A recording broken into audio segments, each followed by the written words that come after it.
తెలుగుని ప్రేక్షకులకు నమస్కారం. నేను మీ ప్రశాంత్ గుండియాల.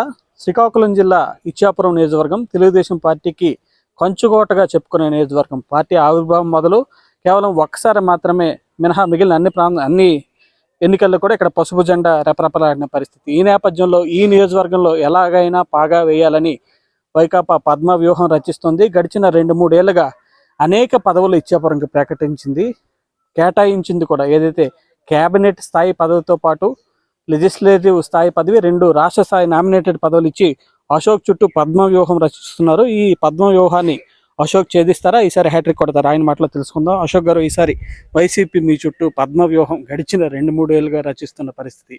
అశోక్ దాన్ని ఎలా ఛేదిస్తారు? ముందుగా తెలుగు వన్ వీక్షకులందరికీ కూడా నా నమస్కారాలు. మూడోసారి కూటమి అభ్యర్థిగా తెలుగుదేశం పార్టీ నుంచి పోటీ చేసే అవకాశం నాకు దక్కటం, మరి దీనికి కారణమైనటువంటి పెద్దలు చంద్రబాబు నాయుడు గారికి, పవన్ కళ్యాణ్ గారికి, అలాగే బీజేపీ పెద్దలందరికీ కూడా నా హృదయపూర్వకమైనటువంటి ధన్యవాదాలు తెలియజేసుకుంటున్నాను. ఇకపోతే ఇచ్చాపురం నియోజకవర్గం ఒక టిపికల్ నియోజకవర్గం.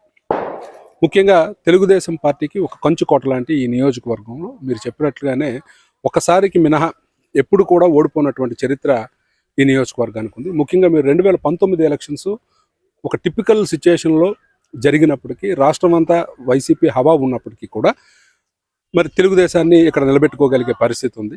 మరి ఈ పరిస్థితుల్లో మరొకసారి అవకాశం వచ్చింది.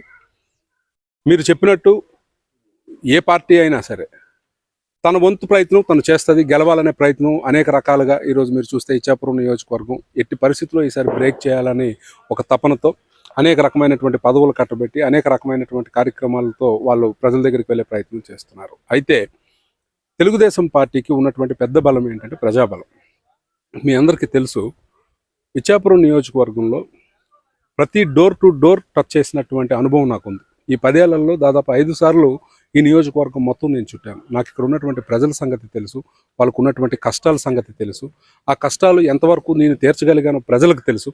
సో ఆ బాండింగ్తో ఈరోజు మేము ముందుకెళ్తాం, ఇంకా కష్టపడతాం. ఎవరు ఎన్ని వ్యూహాలు పన్నినా, ఎవరు ఎన్ని కార్యక్రమాలు చేసినా సరే ఇక్కడ మళ్ళీ Telugu Desam party, Janasena party, BJP party కూటమి అభ్యర్థిగా 3వ కూడా అసెంబ్లీలోకి అడుగు పెడతానని ప్రగాఢమైనటువంటి విశ్వాసాన్ని వ్యక్తపరుస్తున్నాను. ఏదైతే 5 ఏళ్ళుగా గడిచిన 2014 ఎన్నికల్లో కంచుకోట ప్రాంతాల్లో మిమ్మల్ని గెలిపించారు. లాస్ట్ ఇయర్ మీ గవర్నమెంట్ లేదు, కానీ మీరైతే ఇక్కడ ఇచ్చాపురంలో ఎన్నిక కావడం అయితే జరిగింది. ఈ 5 ఏళ్ళు ఇచ్చాపురం నియోజకవర్గ ప్రజల్ని బెందాలం అశోక్ మెప్పించగలిగారా? మీకు ఈ 5 ఏళ్ళు మీకు ఎలా అనిపిస్తుంది? ఈ 5 ఏళ్ళు వితౌట్ గవర్నమెంట్ మీరు ఉన్నారు కదా ఇక్కడ.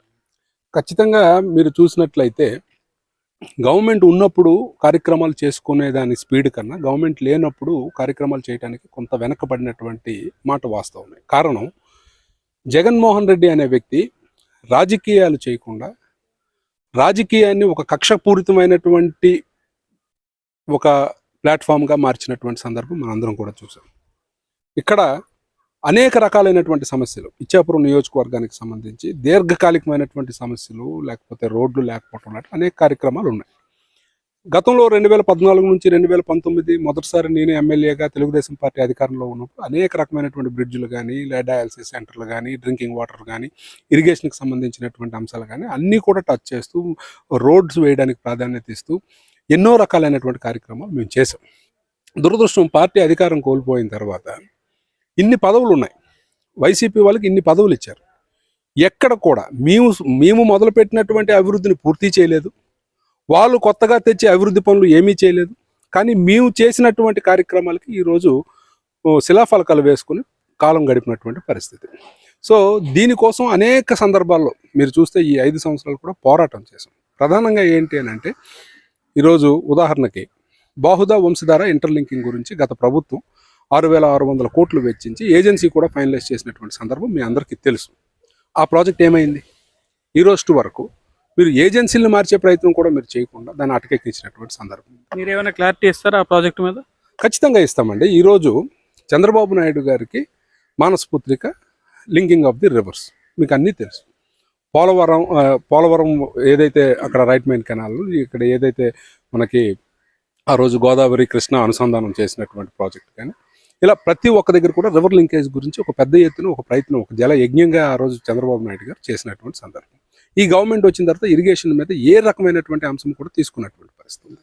అలాగే ఈరోజు డ్రింకింగ్ వాటర్, ఆ రోజు 468 కోట్లతోని ఆ రోజు ఉద్దానం ప్రాంతంకి ప్రతి ఇంటికి మంచినీరు ఇవ్వాలని చంద్రబాబు నాయుడు గారు అంకురార్పణ చేసినటువంటి ప్రాజెక్ట్ ఉంది. మీరు అధికారంలోకి రాగానే ఏజెన్సీలు ఫైనలైజ్ అయినవి కూడా క్లోజ్ చేసేసి మీకు అనుయూలైనటువంటి కాంట్రాక్టులకు మీరు ఆ కార్యక్రమాన్ని అప్పచెప్పారు. మొన్నే జగన్మోహన్ రెడ్డి సీఎం హోదాలో వచ్చి మకరంపురం దగ్గర ఓపెనింగ్ చేశాడు. ఎందుకు ఓపెన్ చేశాడు? 70% of the pipe line work complete కాకుండా మీరు అక్కడ ఓపెన్ చేయటం వల్ల ఎన్ని ఇళ్ళకి మీరు తాగునీరు సౌకర్యం కల్పించగలిగే పరిస్థితి. ఇది ఎన్నికల స్టంట్ కాదా? అలాగే ఈరోజు మీరు దీర్ఘకాలికమైనటువంటి సమస్య కిడ్నీ వ్యాధులు ఉన్నాయి. గత ప్రభుత్వంలో చంద్రబాబు నాయుడు గారు ముఖ్యమంత్రిగా ఉన్నప్పుడు పెన్షన్లు ఇచ్చే కార్యక్రమం ప్రారంభించాం, ఉచితంగా మందులు ఇచ్చే కార్యక్రమం ప్రారంభించాం, డయాలసిస్ సెంటర్స్ ప్రారంభించినటువంటి పరిస్థితి ఉంది. అన్నిటితో పాటు రీసెర్చ్ కూడా చేయాలనే ఒక ప్రయత్నం కూడా చేయడం జరిగింది. మరి ఈ కార్యక్రమాలన్నీ చేస్తే ఈ 5 సంవత్సరాలు మీరు కొత్తగా చేసింది ఏంటి? ఏమంటే 10,000 రూపాయలు పెన్షన్ ఇస్తున్నాము అని చెప్పి మీరు ఆర్భాటంగా ప్రకటించుకున్నారు. సరే, 10,000 రూపాయలు మీరు పెన్షన్ ఇస్తున్నారు. కేవలం ఆ నెపం పెట్టి ఎంతమందికి మీరు సంక్షేమ కార్యక్రమాలు కట్ చేశారు? ఈరోజు కిడ్నీ వ్యాధి బారిన పడినటువంటి వాళ్ళు 10,000 రూపాయలు పెన్షన్ తీసుకుంటూ మిగిలిన ఏ ఒక్క కార్యక్రమాన్ని కూడా అర్హులు కాకుండా అయిపోయారు. ఈరోజు వాళ్ళకి మీరు లాభం చేకూర్చున్నట్ట, నష్టం చేకూర్చున్నట్ట, ఇలా మీరు తీసుకున్నట్లయితే ఏ ఒక్క కార్యక్రమం కూడా సక్రమంగా అమలు కాలేదు ఈ 5 సంవత్సరాలు సికేడి వాళ్ళకి. అలా ఇలాగ ఏ ఒక్క కార్యక్రమం మీరు తీసుకోండి. దీర్ఘకాలిక ఇప్పుడు బెంతోరియాస్ ఉన్నారు. గతంలో వన్ మ్యాన్ కమిషన్ వేసి దాని మీద ఒక రిపోర్ట్ అనేది గవర్నమెంట్కి ఇవ్వడం జరిగింది, ఆంథ్రోపాలజీ ప్రొఫెసరు ఆంధ్ర యూనివర్సిటీతో. దాన్ని అసలు ఆయన ఇచ్చినటువంటి రిపోర్ట్ ఏంటో బయట పెట్టకుండా బెంతోరియా సమస్య తీసుకొని ముఖ్యమంత్రి దగ్గరికి వెళ్తే జేసీ శర్మ కమిషన్ అని కొన్నాళ్ళు, ఆనంద్ శామ్యుల్ కమిషన్ అని కొన్నాళ్ళు, ఇంతకీ ఈ 4.5 సంవత్సరాల్లో ఏ ఒక్క రిపోర్ట్ కూడా మీరు బయట పెట్టలేదు. ఆఖరికి గత ప్రభుత్వం ఇచ్చినటువంటి నేటివిటీ సర్టిఫికేట్ కూడా ఈరోజు మీరు వాళ్ళకి క్యాన్సిల్ చేశారు. ఈరోజు రోడ్ల మీద ఉన్నారు వాళ్ళందరూ కూడా. గతంలో ఇచ్చినటువంటి నేటివిటీ సర్టిఫికేట్లు కూడా ఈరోజు ఇవ్వకపోవడం వల్ల ఎంతమంది విద్యార్థులు ఇబ్బంది పడుతున్నటువంటి పరిస్థితులు. ఇలా ప్రతి ఒక్కటి ఏ సమస్య కూడా వీళ్ళు పూర్తిగా చిత్తశుద్ధితో శ్రద్ధతో చేయకపోవటం వల్ల ప్రజలు అనేక ఇబ్బందులు పడ్డారు. ఇవన్నీ కూడా ప్రజలకు చెప్పి మళ్ళీ మేము ఓట్లాడడానికి వెళ్తాం. మళ్ళీ కూటమి ప్రభుత్వం వస్తూనే ఖచ్చితంగా ఈ కార్యక్రమాలన్నీ కూడా కంప్లీట్ చేసి మళ్ళీ ప్రజలకు చేరువవుతాం. ఈ నేపథ్యంలో ఎలాంటి లోకల్ మేనిఫెస్టో పర్టికులర్ ఈ దీర్ఘకాలిక సమస్యలతో పాటు ఏ లోకల్ మేనిఫెస్టో అశోక్ వెళ్తున్నారు కన్క్లూజన్గా? ఈరోజు మీరు చూసినట్లయితే ఉన్నటువంటి ఈ సమస్యలన్నీ కూడా నేను మీ ముందు ప్రస్తావించడం జరిగింది. ఇవి ప్రధానమైనటువంటి ప్రతి ఒక్కరు కూడా పడుతున్నటువంటి బాధ. తర్వాత వివక్ష పరిపాలన ప్రధానంగా ఏంటి అని అంటే, గ్రామాల్లో ఇప్పుడు మీరు కూడా చూసుంటారు, మీతో మాట్లాడే ముందు మరి కొన్ని గ్రామాల్లో పెద్దలతో అందరితో కూడా కూర్చొని మాట్లాడడం జరుగుతుంది. ఎవరు చెప్పినా ఒక కంప్లైంట్, వీళ్ళు జనసేన జెండా పట్టుకుంటేనో తెలుగుదేశం జెండా పట్టుకుంటేనో వాళ్ళకి సంక్షేమ కార్యక్రమాలు ఇవ్వకపోవడం, అడిగితే వాళ్ళ మీద రౌడీయిజం చేయటం, పోలీస్ స్టేషన్లో కేసులు పెట్టడం. ఒకవేళ నాకు సమస్య వచ్చింది అని నేను పోలీస్ స్టేషన్కి వెళ్తుంటే వాళ్ళనే తిరిగి కేసులు వాళ్ళ మీదే రాసి వాళ్ళని పోలీస్ స్టేషన్కి పిలిపించి, ఇటువంటివన్నీ కూడా మారాలి ఇలాంటి నియోజకవర్గంలో. దాంతోపాటు ఉపాధి అవకాశాలు మెరుగుపరచాల్సినటువంటి అవసరం ఉంది. గతంలో స్మాల్ స్కేల్ ఇండస్ట్రీస్ డెవలప్ చేయడానికి చంద్రబాబు నాయుడు గారు వేసినటువంటి ప్రణాళిక కానీ, ఈరోజు ఏదైతే చంద్రబాబు నాయుడు గారు ప్రకటించినటువంటి 20 లక్షల జాబ్ ఇష్యూస్ కానీ, ఇవన్నీ కూడా ప్రజల్లోకి తీసుకుని వెళ్తాం. ప్రత్యేకంగా ఈ నియోజకవర్గంలో ఉన్నటువంటి సాగునీరు సమస్యలతో పాటు బెంతోరియా సోదరుల సమస్య, అలాగే మత్స్యకారులకు ఈరోజు గత ప్రభుత్వంలో ఇచ్చినటువంటి ఏ ఒక్క కార్యక్రమం కూడా చేయకుండా వాళ్ళని మోసం చేసినటువంటి పరిస్థితి ఉంది. సో ఇటువంటి సమస్యలు అన్నీ కూడా రెక్టిఫై చేసి మళ్ళీ ప్రజల దగ్గరికి వెళ్ళి 100% మళ్ళీ వాళ్ళందరికీ న్యాయం జరిగేలాగా చేస్తాం. ఫైనల్గా వన్ వర్డ్తో కంక్లూజన్ ఇవ్వండి. ఇచ్చాపురం నియోజకవర్గం తెలుగుదేశం పార్టీ కంచుకోట అని మీరు చెప్తున్నారు. ఈ నేపథ్యంలో గడిచిన 5 ఏళ్లుగా కూడా కక్షపూరిత రాజకీయాలు ఇచ్చాపురంలో నడిచిన పరిస్థితి ఉందని చెప్తున్నారు. ఈ నేపథ్యంలో మీకు కూడా పదవి ఉన్నా కూడా హవా లేని పరిస్థితి. ఈ నేపథ్యంలో కంచుకోట పదిలంగా ఉందా? మీ ఓటు బ్యాంకును వాళ్ళు డిస్టర్బ్ చేసే పరిస్థితి ఏమైనా నడిచిందా? ఎట్టి పరిస్థితుల్లో లేదండి. మీకు చెప్పినట్టు ఇది కంచుకోట. ఈ కంచుకోటలో ఒకరిద్దరు నాయకులు ఎవరైనా ఇటు అటు అయితే అయ్యారు తప్ప కేడర్ చాలా పదిలంగా ఉన్నటువంటి ఈ నియోజకవర్గం. వాళ్ళ ధైర్యంతోనే ఈరోజు మేము అందరం కూడా ముందుకు వెళ్తున్నాం. సో 100% మూడోసారి కూడా ఇది మళ్ళీ తెలుగుదేశం పార్టీ కూటమి ఇది కైవసం చేసుకుంటుందని ప్రగాఢమైనటువంటి నమ్మకం అయితే ఉంది.